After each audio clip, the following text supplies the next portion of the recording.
प्राचीन समय की बात है। एक बार भगवान शिव और माता पार्वती एक जंगल में बैठे हुए थे। सर्दियों की रात थी, बहुत ही ठंड पड़ रही थी।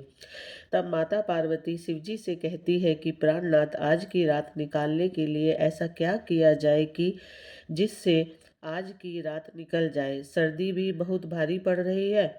माता पार्वती कहती हैं कि कोई ऐसी कहानी सुनाइए जिससे हमारी यह आज की रात कट जाए।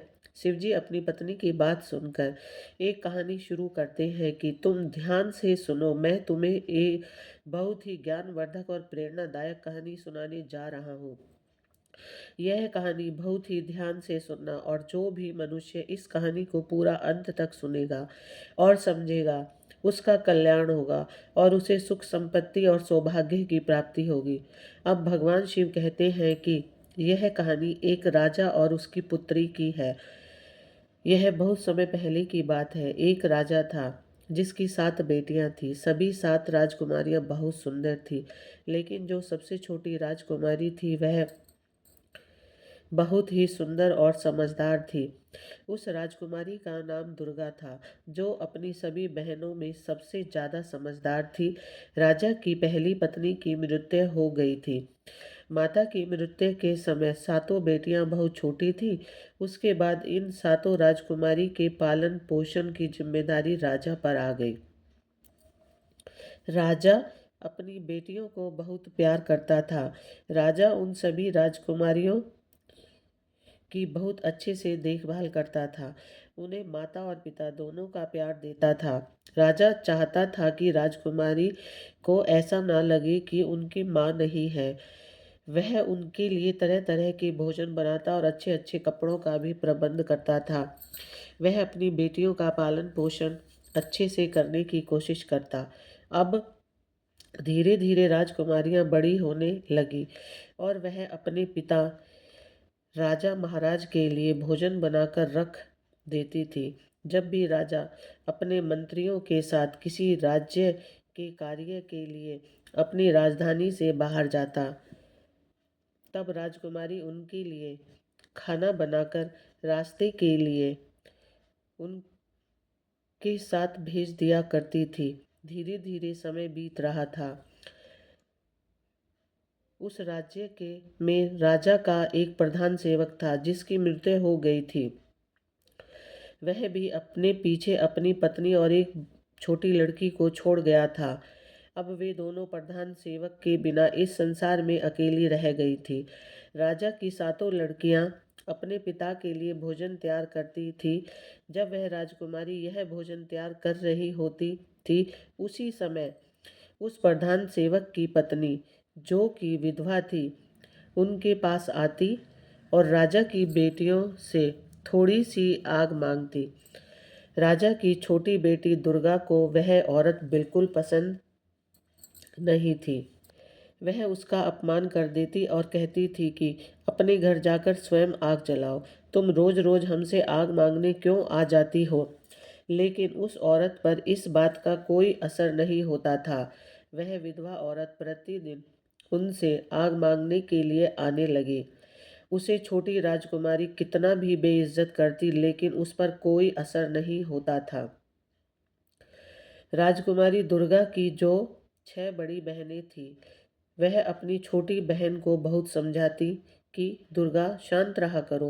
वह महिला बेचारी विधवा है, और यदि हम उसको थोड़ी सी लकड़ी की आग दे देंगी और यह उससे आग जला लेगी तो क्या हो जाएगा। जब देखो तुम उस औरत से लड़ती झगड़ती हो। उसके साथ ही तुम उसको इतना भला बुरा भी सुनाती हो। इसमें उस बेचारी का क्या कसूर है। वह हमारे यहाँ आकर केवल हमारे चूल्हे से थोड़ी सी आग ही तो लेने आती है। अपनी बड़ी बहनों की बात सुनकर छोटी राजकुमारी कहती है कि कोई बात नहीं, आज तुम्हें मेरी बात समझ नहीं आती, लेकिन देख लेना, एक न एक दिन यह औरत हमारे लिए बहुत बड़ी मुसीबत पैदा कर देगी। यह सिलसिला इसी तरह चलता रहा। वह औरत रोज उनके घर पर आग मांगने जाती और जैसे तैसे सबसे नज़र बचाकर राजा के खाने में राख मिला देती, क्योंकि वह विधवा औरत बड़ी ही अजीब स्वभाव की थी। वह जल्दी जल्दी से राख मिलाकर राजा का बना हुआ भोजन खराब कर देती थी। धीरे धीरे राजा को भी अपने खाने में कुछ खराबी महसूस होने लगी। वह जानता था कि उसके लिए खाना उसकी बेटियां बनाती हैं। राजा अपनी पुत्री से बहुत अधिक प्रेम करता था, इसलिए वह समझ नहीं पा रहा था कि उसकी बेटियां उसके खाने को क्यों बिगाड़ देती हैं। उसे यह बात पर विश्वास नहीं हुआ कि आखिर खाना इतना खराब क्यों लगता है। एक दिन राजा ने सोचा कि सच्चाई जानने के लिए मुझे अपनी बेटियों पर नज़र रखनी चाहिए, क्योंकि मेरी बेटियां मेरे लिए ऐसा तो नहीं कर सकती कि वह मेरा खाना खराब कर दे। ऐसा सोच विचार करके राजा अपने कक्ष में चला गया। अब राजा जब उसकी बेटियां खाना बना रही थी, तो उन्हें खाना बनाते हुए छिप कर देखने लगा कि मेरी बेटियां किस मकसद के लिए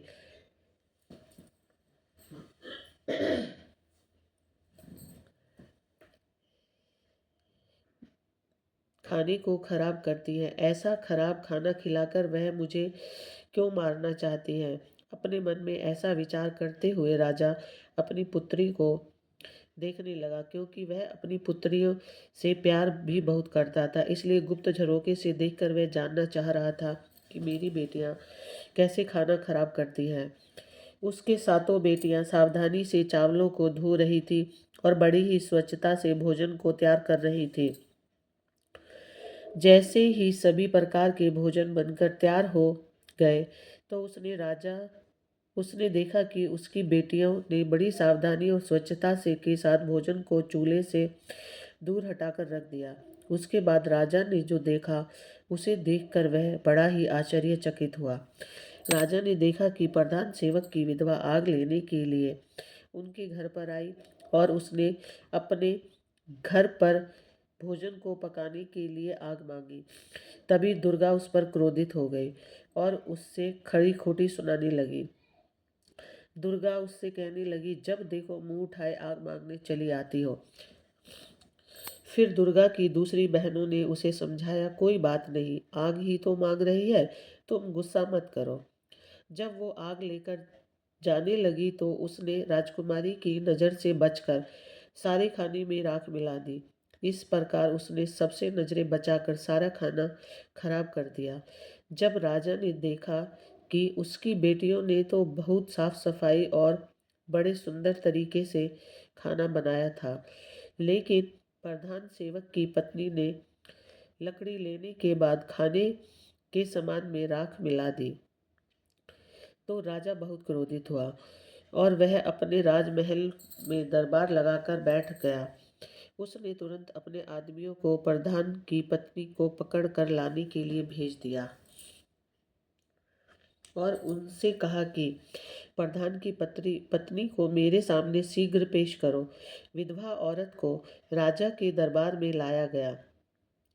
जब राजा ने उससे सारी घटना के बारे में पूछा, तो उस विधवा औरत ने कहा कि महाराज, मुझे क्षमा करें, मैं तो एक खेल खेल रही थी और मैं तो यह देखना चाहती थी कि आप कितने चतुर और समझदार हैं और कैसे इस समस्या का समाधान निकालते हैं। वह औरत महाराज की प्रशंसा करते हुए कहने लगी, महाराज, आप तो बहुत ही न्यायप्रिय और समझदार हो।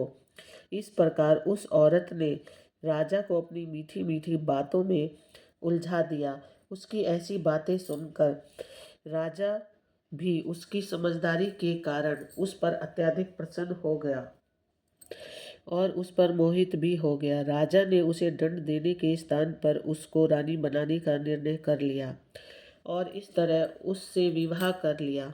उस प्रधान की विधवा पत्नी विवाह करके राजमहल में आ गई। अब वह विधवा से रानी बन गई। अब यह नई रानी राजा की पहली पत्नी से पैदा हुई सातों बेटियों से बहुत अधिक नफरत और घृणा करने लगी। वह चाहती थी कि किसी भी प्रकार से ये सातों राजकुमारी महल से निकल जाएं। राजकुमारी को महल से निकालने के लिए वह नई नई साजिशें रचने लगी और विचार करने लगी, जैसे भी हो उनको किसी भी तरह महल से भगा देने के बाद राजा की सारी धन संपत्ति के साथ साथ सभी प्रकार के ऐश्वर्य भी केवल उसके लिए ही होंगे और वे अपनी पुत्री अब रोज राज करेगी। वह चाहती थी कि उसकी अपनी पुत्री राजमहल में राजकुमारी बनकर रहे, उसकी अपनी पुत्री को ज़्यादा सम्मान मिले, लेकिन राजा अपनी पुत्री को भी बहुत प्यार करता था। उसको अपनी पुत्री के प्रति बहुत ही करुणा और दया थी। राजा अपनी पुत्री को बिल्कुल भी दुख में नहीं देख सकता था। दूसरी ओर नई रानी हर प्रकार से राजा की पुत्री को दुखी करना चाहती थी। वे उन्हें पूरा दिन कार्यों में लगाए रखती। धीरे धीरे अब वह राजा की सातों पुत्री को खाने के लिए भरपेट खाना भी नहीं देती।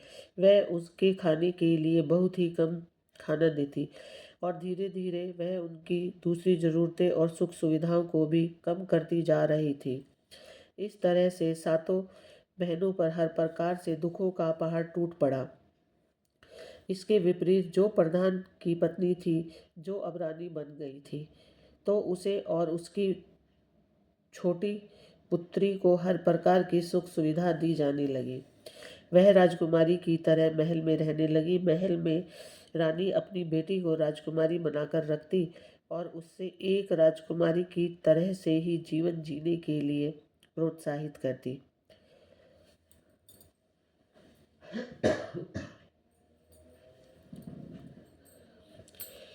रानी अपनी पुत्री के लिए अच्छे अच्छे भोजन बनाती और अच्छे अच्छे कपड़े पहनाती और उसके लिए अच्छी अच्छी चीज़ों का संग्रह करती।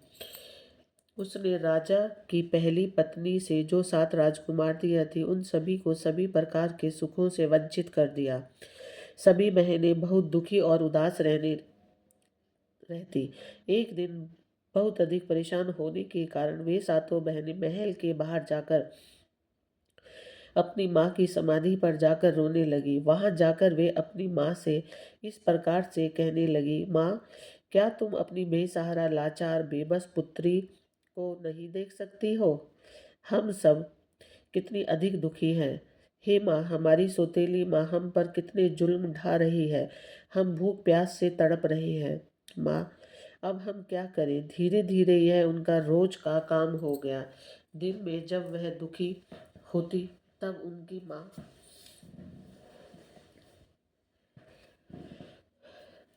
वह अपनी माँ की समाधि पर चली जाती और रोते रोते अपनी माँ से अपना दुख कहती। एक दिन जब वह सभी अपनी माँ की कब्र पर बैठी हुई रो रही थी और सिसकियाँ भर रही थी, तभी उन्होंने देखा कि उनकी माँ की समाधि पर एक बहुत ही सुंदर अनार का पेड़ उत्पन्न हो गया।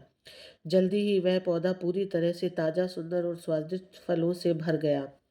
अब वे सभी सातों बहनें उन फलों को खाकर अपनी भूख को शांत करने लगी। हर रोज जब उनकी सौतेली माँ उनको खाने के लिए पर्याप्त भोजन नहीं देती थी, तो वे सब अपनी माँ की समाधि पर आकर इस तरह से अनार के फलों को खाकर अपनी भूख को शांत करने लगी। आगे चलकर उन सब बहनों ने अपनी सौतेली माँ के द्वारा दिया जाने वाला घटिया भोजन खाना बंद कर दिया और केवल अनार के फलों को खाकर ही जीवित रहने लगी, क्योंकि वे अनार का वृक्ष एक अद्भुत पेड़ था। उस पेड़ से फलों को जितना अधिक तोड़ा जाता, अगले दिन उससे अधिक सुंदर स्वादिष्ट फल लग जाते, जो इन सब बहनों के लिए भोजन के लिए पर्याप्त होते। उन सातों बहनों की सौतेली माँ अब यह सोचने लगी कि ये सातों भोजन भी नहीं करती और मैं भी इन सातों बहनों को खाने के लिए कुछ भी नहीं देती। मैं इन्हें इतना दुखी करती हूँ और सारे दिन इनसे अपना इतना काम करवाती हूँ, फिर भी यह सभी इतनी सुंदर और स्वस्थ कैसे दिखाई दे रही हैं। इनमें से कोई बीमार भी नहीं लग रही और उनकी सुंदरता भी हमेशा से बढ़ रही है। यह सब कैसे हो रहा है? जबकि अपनी बेटी को मैं इतना कुछ अच्छा अच्छा खिलाती हूँ, तब भी वह उनके आगे बदसूरत लगती है। इस तरह से अब सातों राजकुमारियाँ अपनी माँ की समाधि पर जाती और सुंदर स्वादिष्ट अनार के पके फलों को खाती और अपनी माँ का इसके लिए धन्यवाद करती। जब उनकी सौतेली माँ से रहा नहीं गया तो उसने उनका रहस्य जानने की सोची, और एक दिन उनकी सौतेली माँ ने अपनी बेटी को उनका पीछा करने के लिए कहा। अब जब राजा की सातों बेटियां पूरा काम निपटाकर जैसे ही बाहर जाने लगी, तब उनकी सौतेली माँ की बेटी उनका पीछा करते हुए उस समाधि के पास पहुंच गई, और उसने देखा कि सातों की सातों बहनें अनार के पके हुए फलों को इकट्ठा कर रही हैं। अब दुर्गा ने उसे देख लिया, और उसे देखकर दुर्गा ने अपनी दूसरी बहनों से कहा कि तुम सब क्या देख रही हो? यह लड़की हम सबका पीछा कर रही है, हम सबको देख रही है। चलो हम मिलकर इसको यहाँ से भगा देते हैं। इन अनार के फलों को छुपा देते हैं, नहीं तो यह यहाँ से जाकर सारी बातें अपनी माँ को बता देगी, और यह हमारे लिए बहुत बड़ी परेशानी पैदा कर सकती है। लेकिन दुर्गा की दूसरी बहनों ने कहा, अरे नहीं, नहीं दुर्गा, तुम इतनी अधिक परेशान मत हो। यह लड़की तो निर्दोष है, इसकी माँ हमें कष्ट देती है, तो इसमें इसका क्या कसूर है? ऐसा कहकर वो अपने पास बुला लेती है, और उसको भी खाने के लिए कुछ अनार दे देती है। अब वह लड़की अपने घर आकर अपनी माँ से कहती है कि माँ, यह सभी कोई भूखी नहीं रहती। इनकी माँ की समाधि पर एक अनार का पेड़ है। यह सभी उस पेड़ से अनार के फल तोड़कर खाती है, और उस पौधे के अनार बहुत ही ज़्यादा स्वादिष्ट हैं, अद्भुत हैं। ऐसा मीठा फल अपने जीवन में मैंने आज तक कभी नहीं खाया। बेटी के मुख से ऐसी बातें सुनकर रानी बहुत गुस्से में आ गई, और वह सोचने लगी कि अब मैं इन्हें वहाँ से फल खाने से कैसे रोकूं। अगले दिन उसने अपना पूरा समय अपने कक्ष में ही बिताया। राजा ने अपने कक्ष में आकर रानी से पूछा कि रानी, तुम्हारे दुख और उदासी का क्या कारण है? रानी ने राजा से कहा, मेरे सिर में बहुत दर्द हो रहा है, और ऐसा लगता है कि जैसे ये दर्द मेरी जान ले लेगा। अगर कोई मुझे मेरे इस दर्द से मुक्त कर सकता है तो वह अनार का सुंदर पेड़ है जो तुम्हारी पहली पत्नी की समाधि पर है। वह अनार का पेड़ ही मेरा यह दर्द दूर कर सकता है। राजा के पूछने पर उसने कहा कि उस पेड़ को उखाड़कर उसकी जड़, उसके तने और साथ में उसके पत्तों को पानी में उबालकर जो जल तैयार होगा, उस जल से मेरे सिर की मालिश करने पर, मेरे द्वारा इसका सेवन करने पर मेरे सर का दर्द ठीक हो जाएगा। पत्नी की बातें मानकर राजा ने इस समय अपने नौकरों को अपनी पहली पत्नी की समाधि पर भेजा, और कहा कि समाधि पर जो अनार का पेड़ है उसका तना और पत्तों समेत लेकर मेरे पास यहाँ लेकर आओ। सेवकों ने तुरंत राजा की आज्ञा का पालन किया, और उस सुंदर अनार के पौधे को जड़ सहित उखाड़ कर ले आए, जैसे रानी ने बताया था। ठीक उसी प्रकार राजा ने सेवकों के द्वारा उसे पौधे को जल में उबाल कर रानी के लिए उसे औषधि के रूप में तैयार करवा दिया।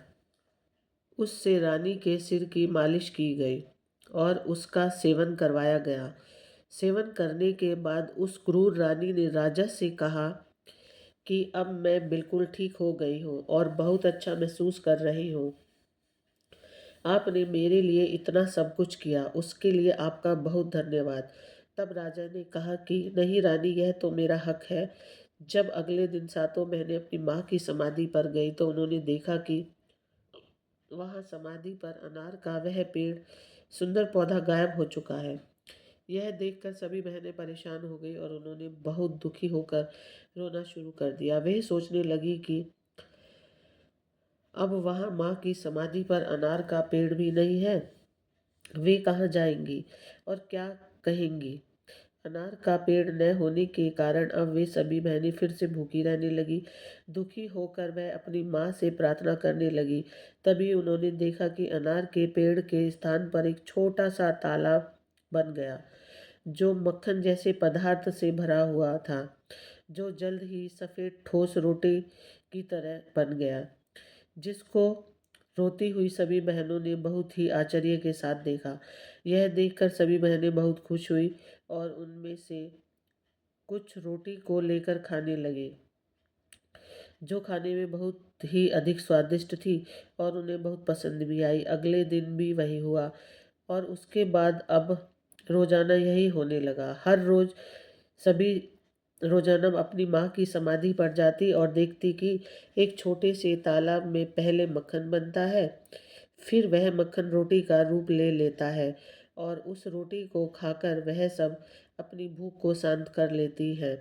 अनार का पेड़ उखड़ जाने के बाद भी सातों राजकुमारी की पहले जैसी हालत देखकर रानी परेशान हो गई। उस दुष्ट रानी ने अपनी पुत्री को बुलाकर कहा, मुझे पता नहीं यह क्या हो रहा है। मैंने तो उस अनार के पौधे को नष्ट कर दिया जो रानी की समाधि पर उगा था। फिर भी यह सब लड़कियां बिल्कुल भी दुखी नहीं लगती, ना ही वह उदास है और ना ही वह दुबली पतली हुई। फिर वह अपना भोजन कहाँ से खाती हैं, क्योंकि महल में जो भोजन मैं उन्हें देती हूँ उसे तो वह खाती नहीं। इसलिए तुम फिर से उनका पीछा करके पता लगाओ। रानी ने अपनी पुत्री से कहा कि वह उन पर नजर रखे और देखे कि क्या माजरा है। पहले की तरह अगले दिन भी सातों बहनें अपनी माँ की समाधि पर चली गईं और जब वह वहां जाकर मक्खन से बनी रोटी को खा रही थी, तभी सबसे पहले दुर्गा ने सौतेली माँ की बेटी को देखा, जो छुपकर उन पर नजर रख रही थी। उसने अपनी बहनों से कहा कि देखो, यह लड़की दोबारा यहाँ पर आ गई और हम पर नजर रख रही है। चलो हम सब तालाब को ढक दे लेते हैं, जिससे वह इस तालाब को नहीं देख सके। अगर हमने अपनी रोटी का छोटा सा टुकड़ा भी इसको दिया तो यह जाकर अवश्य ही अपनी दुष्ट माँ को बता देगी और वह यह सारे हमारे लिए दुर्भाग्य की बात होगी, क्योंकि वह दुष्ट रानी फिर से कोई ना कोई षड्यंत्र रचेगी। दुर्गा की बड़ी बहनों ने समझा कि दुर्गा बिना किसी बात के उस बेचारी पर संदेह कर रही है, इसलिए उन सब ने उसके सुझाव पर बिल्कुल भी ध्यान नहीं दिया और उसके विपरीत उन्होंने प्रधान की पुत्री को भी स्वादिष्ट रोटी खाने के लिए दे दी, क्योंकि राजा की 6 बेटियां बिल्कुल ही भोली भाली थी। इसलिए जब दुर्गा उनको कुछ कहती थी तो उसके कुछ भी समझ में नहीं आता था और वह सोचती थी कि यह छोटी है, इसलिए उसे कुछ ज़्यादा ही संदेह हो रहा है। जब उनकी सौतेली माँ को सातों राजकुमारियों के बारे में यह रोटी वाली बात पता चली तो वह क्रोध से बहुत लाल पीली होने लगी और उनके साथ ही उसने अपने नौकरों को बुलाकर कहा कि अभी जाओ, रानी की समाधि को वहाँ से उखाड़ दो और उसके पास में जो छोटा सा तालाब है उस तालाब को कूड़ा करकट आदि से भरकर नष्ट कर दो।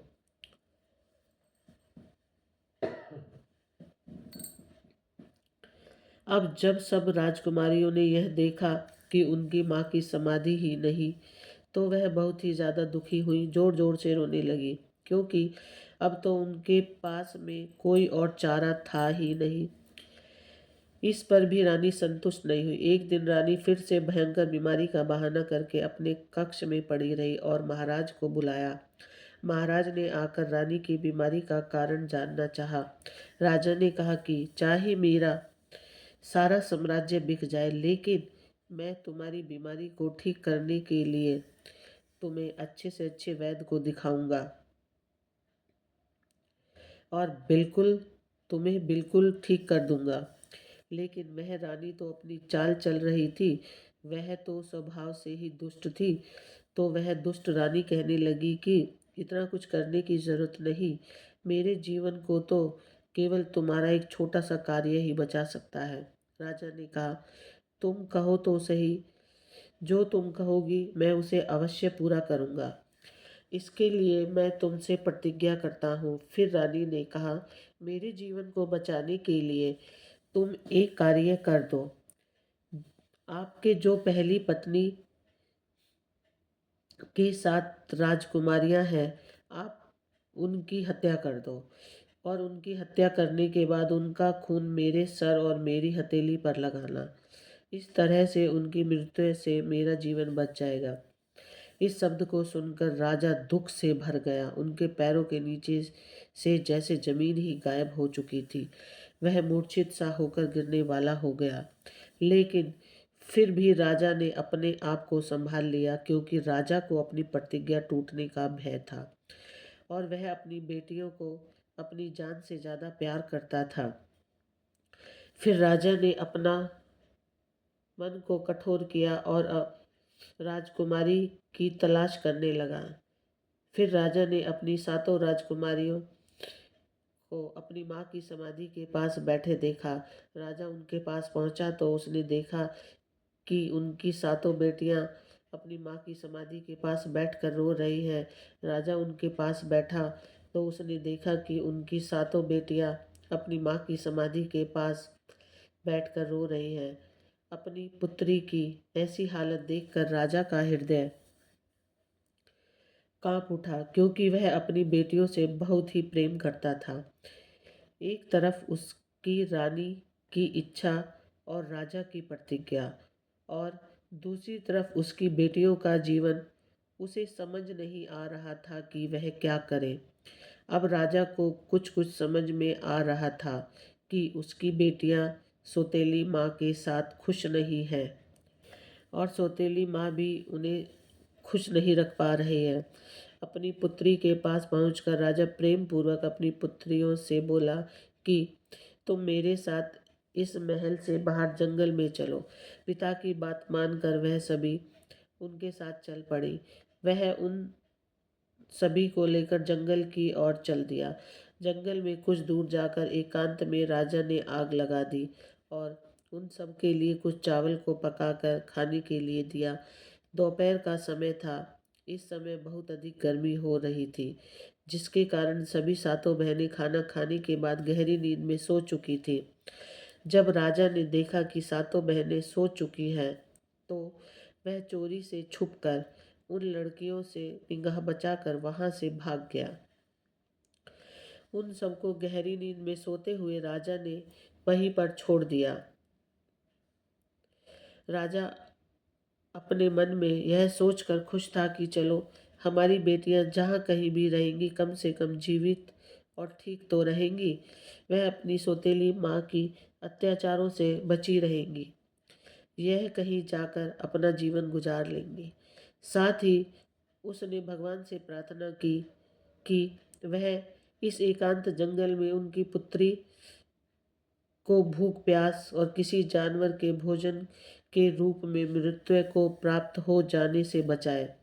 राजा इस प्रकार सोचते हुए और बार बार भगवान से प्रार्थना करते हुए वहां से चला गया। राजा ने वापस आते समय जंगल में एक हिरन को मारा और उसके खून को लेकर महल में वापस आ गया। उसने रानी के सर और हथेली पर उस हिरन के खून को लगा दिया। उस क्रूर रानी ने सोचा कि राजा ने सच में सातों राजकुमारियों को मार दिया। उसने राजा से कहा कि अब वह बिल्कुल ठीक महसूस कर रही है। उधर जंगल में राजा के चले जाने के बाद सातों बहनों की नींद खुल गई। उन्होंने अपने आप को घने जंगल में अकेले पाया। जब उन्होंने अपने चारों तरफ भयंकर जंगली जानवरों की आवाज़ों को सुना, तो उन आवाज़ों को सुनते ही वे डर कर कांपने लगी। उनका शरीर भय से कांपने लगा, जिसके कारण वे सब रोने और चिल्लाने लगी। अपने आप को वहां अकेला पाकर वह अपनी पूरी शक्ति लगाकर अपने पिताजी को पुकारने लगी। उन्हें आशा थी कि उनकी आवाज़ को सुनकर उनके पिता जरूर आएंगे। लेकिन उन सबको ऐसा करते हुए बहुत समय गुजर गया, लेकिन राजा नहीं आए। उन सबको अपनी आवाज़ के सिवाय ऐसा सुनाई दे रहा था, वहाँ पर उनके अतिरिक्त कुछ नहीं है। ठीक उसी दिन उस जंगल में एक दूसरे पड़ोसी राज्य के 7 राजकुमार वहाँ शिकार खेलने के उद्देश्य से आए थे। जब वे सब अपने राज्य के लिए प्रस्थान कर रहे थे, तब उन राजकुमारों में से सबसे छोटे राजकुमार ने अपने भाइयों को रोकते हुए कहा कि भाई, जंगल में जरूर कोई फंसा हुआ है और और हम सब उनकी सहायता करने के लिए चलना चाहिए। शायद वह किसी को पुकार रहे हैं। अब सब लोग यहीं ठहर जाओ। मैं समझता हूँ कोई रो रहा है और किसी को बुला रहा है। क्या तुम सब इस आवाज़ को नहीं सुन रहे? चलो उस दिशा में चलते हैं जहाँ से यह आवाज़ आ रही है और तलाश करते हुए कि यह कौन है। इस तरह से छोटे राजकुमार ने अपने 6 भाइयों को बताया तो सातों राजकुमारों ने जंगल को चीरते हुए अपने रथों को इस दिशा में दौड़ा दिया जिस दिशा में वह रोने की आवाज़ आ रही थी। कुछ ही समय में वे 7 राजकुमार जंगल में उस जगह पर पहुंच गए जहां पर वह सातों बहनें विलाप करते हुए रो रही थी। उन सबको इस प्रकार से विलाप करते हुए देख राजकुमारों को दया आ गई। सबसे बड़ा राजकुमार बहुत अधिक आश्चर्यचकित हुआ और उसने बड़ी ही व्याकुलता से उनसे पूछा कि तुम सब यहाँ पर कैसे फंस गई हो और तुम कौन हो? उन राजकुमारी ने अपनी सारी कहानी उन सातों भाइयों को सुना दी। तब सातों राजकुमारों ने यह निश्चय किया कि भगवान की कृपा से यह सातों राजकुमारियां हमें मिली है। इनको हमें अपने साथ अपने राज्य में ले जाना चाहिए और इनके साथ विवाह करके इन्हें अपने साथ ही रखना चाहिए। तब इस तरह से सबसे बड़े राजकुमार ने सबसे बड़ी राजकुमारी से विवाह किया, दूसरे ने दूसरी से। इस तरह से सातों राजकुमारों ने विवाह कर लिया। सबसे छोटे राजकुमार ने राजकुमारी दुर्गा से विवाह कर लिया जो कि सबसे अधिक बुद्धिमान और सुंदर थी। 7 राजकुमारों की शादी 7 राजकुमारी से हो गई।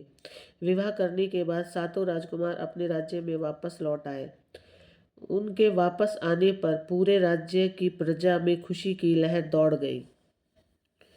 करीब 1 साल बाद दुर्गा जो सबसे छोटी राजकुमारी थी उसको एक बेटा हुआ। बेटा होने पर परिवार के सब लोग खुश थे। उन्हें ऐसा लगता था कि लड़के का एक पिता नहीं बल्कि 7 पिता हैं और 7 माताएं हैं। वह सब उसे बहुत प्यार करते थे और सब मिलकर रहते थे। इस तरह से दुर्गा का बेटा 2 साल का हो गया। एक दिन 7वें राजकुमार ने अपने भाइयों से कहा कि शिकार खेलने का मन है, मैं शिकार पर जाना चाहता हूँ। उसने अपनी पत्नी दुर्गा से भी कहा कि मैं शिकार पर जाना चाहता हूँ। दुर्गा और अपने भाइयों से आज्ञा लेकर वह शिकार पर निकल गया, लेकिन कई दिन बीत जाने के बाद भी वह वापस नहीं आया और दिन बीत गए लेकिन राजकुमार नहीं आया। यह कोई नहीं जान सका कि वह कहाँ चला गया और वापस क्यों नहीं आया। यह जानकर राजकुमारी को बहुत दुख हुआ। जब उनके पति कहने लगी कि हम भी वहां जाएंगे और उसे ढूंढ कर ले आएंगे, उसके भाइयों ने कहा कि वे अपने भाई के बारे में जाकर देखेंगे कि उसके साथ क्या हुआ और वह कहाँ चला गया। वे सभी छोटे राजकुमार की तलाश में राजमहल से निकल गए लेकिन वे 6 भाई भी वापस नहीं आए। यह जानकर सातों राजकुमारियों को बहुत ही ज़्यादा दुख हुआ। जब उनके पति वापस नहीं आए तो उनके मन में विचार आने लगा कि उनके पतियों को किसी ने जंगल में मार दिया या उनके साथ कुछ गलत हुआ है। धीरे धीरे कुछ और दिन बीत गए लेकिन सातों भाइयों में से कोई भी वापस नहीं आया। एक दिन दुर्गा अपने पुत्र को सुला रही थी और सभी बहनें नीचे के कमरे में काम कर रही थी। ठीक उसी समय कोई महल के दरवाजे पर आया जिसने काला कपड़ा पहन रखा था। वह स्वयं को एक साधु बता रहा था और वह भिक्षा मांगने के लिए आया था। नौकरों ने कहा कि तुम महल के अंदर भिक्षा मांगने के लिए नहीं जा सकते। राजा के सभी पुत्र इस समय बाहर गए हुए हैं। हम सबको लगता है कि वे सब मर गए हैं और उनकी विधवाओं को तुम्हारे भिक्षा मांगने से परेशानी हो सकती है, इसलिए तुम अंदर मत जाओ। द्वारपाल ने उसे खूब रोकने की कोशिश की लेकिन उस आदमी ने कहा कि मैं एक साधु हूँ और साधु को भोजन खिलाना और साधु को भिक्षा देना कोई गलत काम नहीं है।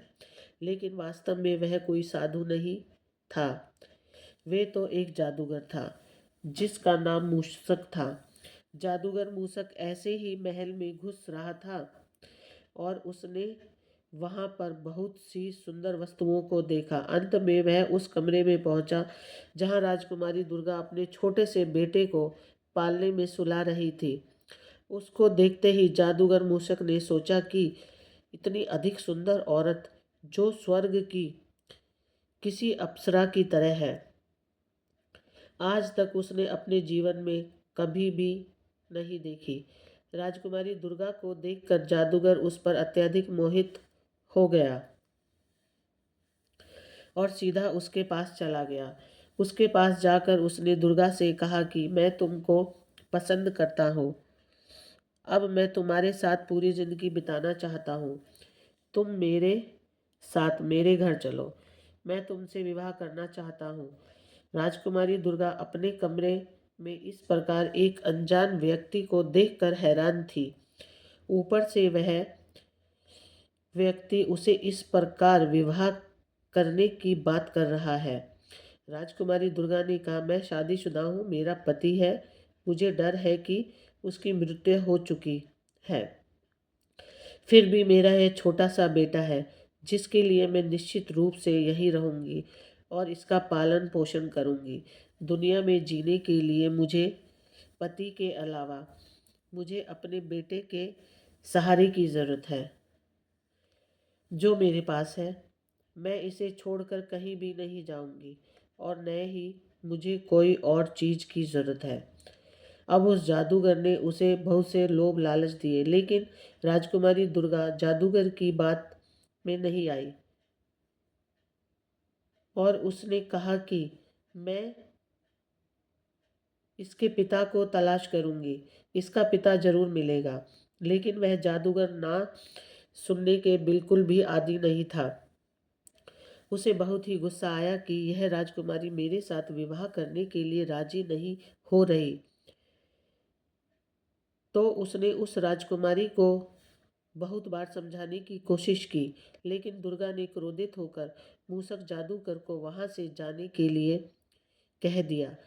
जादूगर मूसक दुर्गा पर बहुत क्रोधित हुआ और उसने दुर्गा को अपने जादू के बल पर एक छोटे से काले कुत्ते में बदल दिया। जादूगर मूसक ने कहा कि तू अपनी इच्छा से मेरे साथ नहीं चलेगी तो मेरी इच्छा से, मेरी शक्ति से मेरे साथ चलेगी। जब उस जादूगर ने राजकुमारी दुर्गा को कुत्ता बना दिया तो कुत्ता बनकर वह इधर उधर भागने लगी। बेचारी के पास कोई शक्ति भी नहीं थी जिससे वह अपनी दूसरी बहनों को बता सके कि उसके साथ क्या हुआ है। विवश होकर वह एक कुत्ते के रूप में जादूगर मूषक के इशारे पर चलने लगी।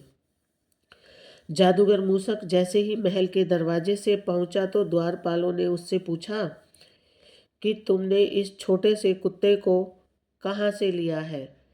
तो उसे जादूगर ने जवाब दिया कि राजकुमारी ने इस कुत्ते को मुझे एक उपहार के रूप में दिया है। यह सुनते ही द्वारपालों ने उससे कुछ भी पूछे बगैर महल के दरवाजे से बाहर जाने दिया। कुछ समय बाद दुर्गा की दूसरी बड़ी 6 बहनों ने अपने भांजे के रोने की आवाज़ सुनी तो उसके कमरे में गई तो उन्होंने देखा कि वहाँ कमरे में कोई भी नहीं था। उन्होंने चारों ओर देखा लेकिन उन्हें दुर्गा कहीं दिखाई भी नहीं दे रही थी। फिर उन्होंने सेवकों से पूछा तो सब ने उन्हें बताया कि कोई साधु आया था। उन्होंने उस साधु के काले कुत्ते के बारे में भी उनको बताया। राजकुमारी ने अंदाज़ा लगाया कि जरूर दुर्गा के साथ कुछ बुरा हुआ है और वह कहीं चली गई है। उसके साथ जरूर कोई षड्यंत्र रचा गया है। अब धीरे धीरे समय गुजरता गया। दुर्गा के पुत्र को 6 मौसियों ने मिलजुल कर पाल लिया और वह 14 साल का हो गया। एक दिन उसकी मौसियों ने अपने परिवार का इतिहास बताने लगी। राजकुमार ने सब कुछ ध्यान से सुना। अब राजकुमार अपने माता पिता के बारे में सुनकर बहुत दुखी हो गया। वह राजकुमार अपने माता पिता को ढूंढने के लिए बहुत ही उतावला हो उठा। उसने अब सोच लिया कि वह संसार में कहीं भी किसी भी कोने में जहाँ भी उसके परिवार वाले होंगे वह उन्हें ढूंढ कर जरूर लाएगा। उसने अपनी मौसी को बताया कि वह अपने माता पिता और लोगों को, यदि वह सब जिंदा मिल गए तो सबको ढूंढ कर अपने घर वापस लेकर आएगा। उसकी मौसियाँ कहने लगी कि बेटा, जो लोग जाने थे वह लोग चले गए, अब कहीं हम तुम्हें भी ना खो दें। हमने अपने पतियों और अपनी बहन को तो खो दिया, और अब हम तुम्हें खोना नहीं चाहती। उनकी तरह यदि तुम भी हमसे दूर चले गए तो हम किसके सहारे जिंदा रहेंगे, और जिंदा रहकर भी क्या करेंगे। तब राजकुमार ने अपनी मौसियों से कहा, तुम मुझे मत रोको। अगर यह संभव हुआ तो मैं अपने साथ अपने माता पिता और लोगों को भी लेकर जल्दी ही वापस आऊँगा। इस तरह से वह अपनी यात्रा पर चल पड़ा, लेकिन कई महीने तक वह कुछ भी नहीं समझ सका कि किस प्रकार वह अपने सगे संबंधियों को तलाश कर रहे। और अंत में जब उसने हजारों किलोमीटर की थकने वाली यात्रा को पूरा किया, तब तक वे लगभग पूरी तरह से निराश हो चुका था। उसको अपने माता पिता और लोगों के बारे में किसी प्रकार की कोई भी सूचना प्राप्त नहीं हुई थी। इसी बीच में एक ऐसे देश में पहुंच गया जो पूरी तरह से पत्थरों का देश था। वहां पर पत्थरों की कठोर इमारत थी, जिसके एक किनारे पर एक छोटा सा मकान बना था, जिसमें एक माली रहता था। जब वह उस इमारत को देख रहा था, तभी माली की पत्नी ने उसको देख लिया और भागकर उस घर से बाहर आ गई और कहने लगी, अरे बच्चे, तुम कौन हो और तुमने इस खतरनाक स्थान पर आने की हिम्मत कैसे की। उस लड़के ने कहा कि मैं एक राजा का बेटा हूँ। मैं यहाँ अपने माता पिता और अपनों को ढूंढने आया हूँ। मेरी माँ को एक जादूगर डरा धमकाकर कुत्ता बनाकर अपने साथ ले गया है। उसकी बात सुनकर माली की पत्नी ने कहा कि यह देश और यह स्थान एक महान जादूगर का ही है। उसके पास हर प्रकार की शक्ति है। जो भी व्यक्ति उसकी आज्ञा का उल्लंघन करता है या उसका अपमान करता है, उसको वह अपनी जादू की शक्ति से पत्थर या पेड़ बना देता है। तुम यहाँ पर जो सभी प्रकार के पेड़ और पत्थर देख रहे हो, यह सब कभी जीवित प्राणी थे। इन सब को हमारे मालिक जादूगर ने अपनी शक्ति से इस रूप में बना दिया है। सब पहले एक राजा कुछ समय पहले एक राजा यहाँ आया था। उसके कुछ समय बाद उसके 6 भाई भी यहाँ आए थे। जादूगर ने उन सबको पत्थर और पेड़ में बदल दिया। केवल यही लोग दुर्भाग्यशाली लोग नहीं थे। इनके अतिरिक्त एक बहुत सुंदर रानी, जिसको उसने इस बड़ी इमारत में कैद करके रखा है, जिसको जादूगर के पिछले 12 साल से कैद कर रखा है। जादूगर उससे विवाह करना चाहता है, लेकिन वह जादूगर से नफरत करती है और वह जादूगर को अपने हाथ भी नहीं लगाने देती। माली की पत्नी की बातें सुनकर छोटे राजकुमार ने विचार किया, अवश्य ही यह सब मेरे माता पिता और अपने ही हैं। आखिरकार अंत में मैंने उन सबको खोज ही लिया। इसके लिए मैं इतने समय से भटक रहा था। इसके बाद उसने अपनी कहानी उस माली की पत्नी को बताई और उससे प्रार्थना की कि वह उसकी सहायता करे। उसने उस माली की पत्नी से कहा कि वह उसे उन बेकसूर और लाचार लोगों के बारे में और अधिक जानकारी दे। उसने माली की पत्नी से विनती की कि वह उस बेकसूर लोगों को उस जादूगर से बचाने में उसकी मदद करे। माली की पत्नी ने उसकी बात सुनकर उसका साथ देने के लिए उससे वादा कर दिया। उसने सोचा कि हो सकता है इसकी मदद करके हम भी इस जादूगर से बच जाएं, क्योंकि वह भी उनके जुल्मों के शिकार थे। इसलिए उसने उस लड़के का साथ देने के लिए हाँ भी भर ली। अब माली की पत्नी ने उसको अपना रूप बदलने के लिए कहा। उसने समझाया कि तुम अपना रूप बदल लो, कहीं जादूगर ने तुमको देख लिया तो वह तुम्हें भी पत्थर में बदल देगा। राजकुमार तैयार हो गया और माली की पत्नी ने उस राजकुमार को अपनी एक धोती पहना दी और उसे बता दिया कि आज से तुम सबकी नज़रों में मेरी पुत्री हो। उसके थोड़े समय बाद ही एक दिन जैसे ही जादूगर मूषक अपने सुंदर बगीचे में घूम रहा था, तभी वहां एक छोटी लड़की को देखकर उसने जादूगर ने मालिन की पत्नी को अपने पास बुलाया और उससे पूछा, वह लड़की कौन है? तो माली की पत्नी ने कहा कि वह उसकी पुत्री है।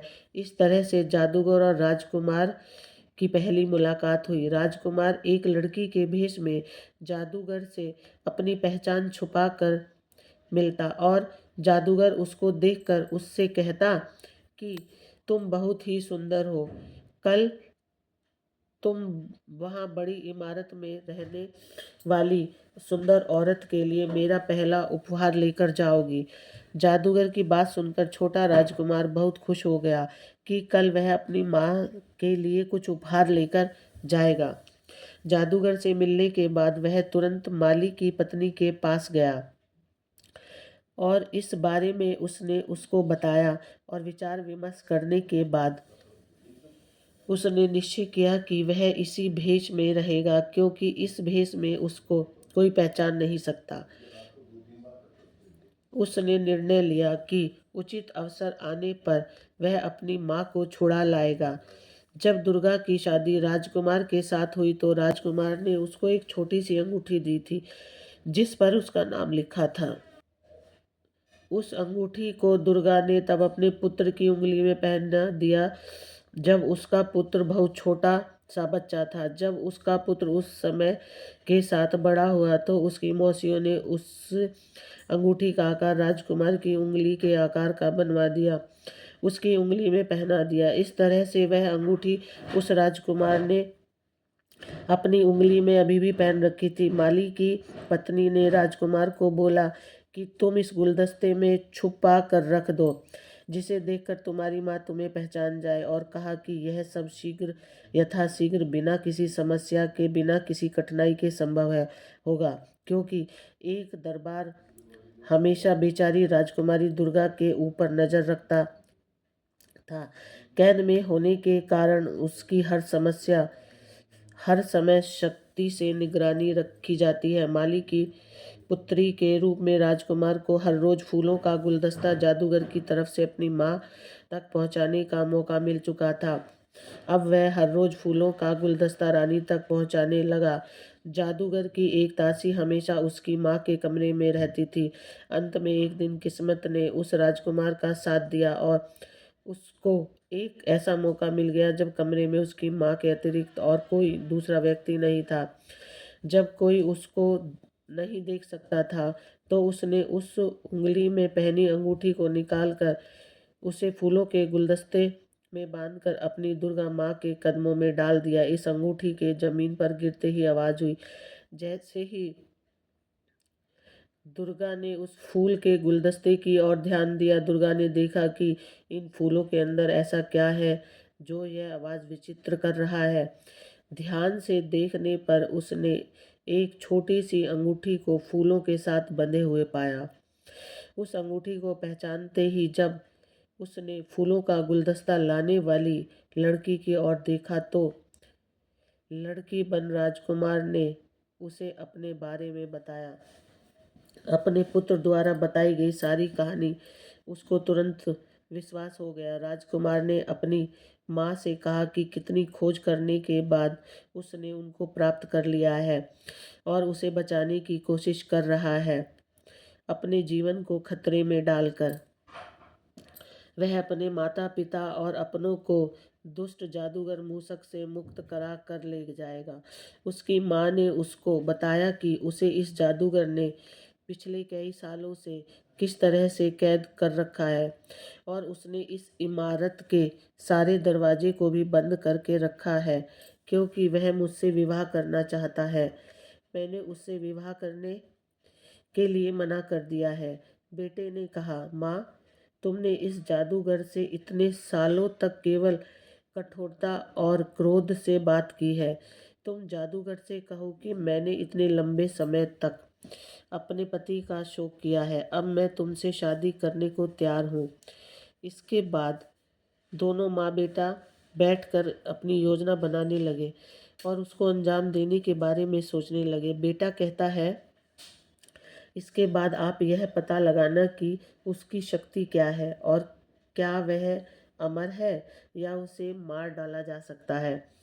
दुर्गा ने अपने बेटे की सलाह को मानने का निश्चय कर लिया और अगले दिन मूसक जादूगर के लिए इस प्रकार से संदेश भिजवाया जैसा उसके पुत्र ने सुझाव दिया था। जादूगर मूसक यह सुनकर बहुत प्रसन्न हुआ और वह जल्द से जल्द शादी करने के लिए कहने लगा।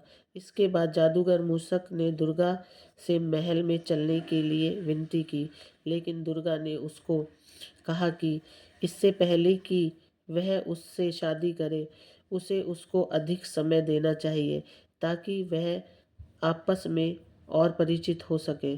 और उसने कहा कि दुश्मनी जितनी लंबी होती है, दोस्ती होने के बाद उनकी दोस्ती का स्तर और भी मजबूत हो सकता है। इसके बाद दुर्गा ने जादूगर से पूछा, क्या आप पूरी तरह से अमर हैं? क्या आपको कभी मृत्यु छू नहीं सकती? क्या आप मानव जाति को महसूस करने के लिए एक महान जादूगर हैं?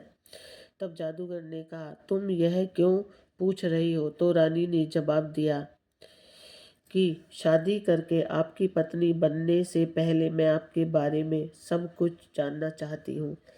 यदि कोई आपदा आपके ऊपर आ गई तो मैं उसे कैसे काबू करूँगी? पहले पति और पुत्र को तो मैंने खो दिया, लेकिन अगर मैं तुमसे शादी करूँगी और मैं तुम्हें खो दूँगी तो मैं किसके सहारे रहूँगी? मूसक जादूगर ने कहा कि यह सच है, मैं दूसरे के रूप में नहीं हूँ। यहाँ से बहुत दूर कई मील की दूरी पर एक घना जंगल है। उस घने जंगल के बीच में एक बड़े पेड़ के नीचे एक छोटा सा पिंजरा है जिसमें एक हरे रंग का तोता है। इस तोते के जीवन पर मेरा जीवन निर्भर है। उस तोते के मर जाने पर ही मैं मरूंगा। जादूगर ने कहा, हालांकि यह काम असंभव है। तोते को किसी प्रकार की चोट नहीं पहुंचाई जा सकती है। उस तोते को सुरक्षित बनाए रखने के लिए मैंने वहां पर बहुत सारे लोगों को नियुक्त कर दिया है। जो भी उस जगह के आसपास नजर आएगा तुरंत मार दिया जाएगा। दुर्गा की जो बातें उसे दुष्ट जादूगर से हुई वह सब बातें उसने अपने पुत्र को बता दी, लेकिन बेटे की जान बचाने के लिए रानी ने उस तोते को पानी का विचार भूलने के लिए कहा। जादूगर के डर से दुर्गा को अपने पुत्र को वहां से जाने से मना करना पड़ा। अपनी माँ के डर को समझने के बावजूद राजकुमार ने जवाब दिया, माँ, जब तक मैं उस तोते को कैद करके नहीं लाता तब तक मेरे पिता और मेरे अपने उस दुष्ट जादूगर की कैद से मुक्त नहीं हो सकते। डरो मत, मैं जल्दी वापस आऊँगा। इस बीच आप जादूगर से अच्छे से बातें करना, हंसकर बोलना। अब जादूगर अपनी माँ को जल्दी ही वापस आने का वचन देकर तोते की तलाश में निकल गया। थकान वाली कई मील की लंबी यात्रा के बाद आखिर में राजकुमार एक बहुत बड़े घने जंगल में पहुंच गया। जब वह पहुंचा तब तक लंबे समय में लगातार चलते रहने के कारण वह बुरी तरह से थक चुका था। वहां जंगल में वह एक बहुत ही बड़े पेड़ के नीचे आराम करने लगा और कुछ समय ठंडी हवा चलने के कारण उसको नींद आ गई। अब राजकुमार ने वहां पर देखा कि आसपास में दो दानव बड़े आराम से सो रहे हैं और उनके पास एक बड़े पेड़ पर एक तोते का पिंजरा है। इसके बाद राजकुमार ने चुपके से उस तोते के पिंजरे को उठा लिया। उसके बाद राजकुमार ने अपनी वापसी की यात्रा शुरू कर दी। और वह तब तक चलता रहा जब तक कि वह एक बार फिर से उस दुष्ट जादूगर मूसक के महल तक नहीं पहुंच गया।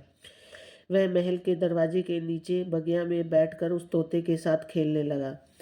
जब वह जादूगर मूसक ने उसे अपने महल की खिड़की से देखा तो वह तुरंत भागकर उस राजकुमार के पास आया और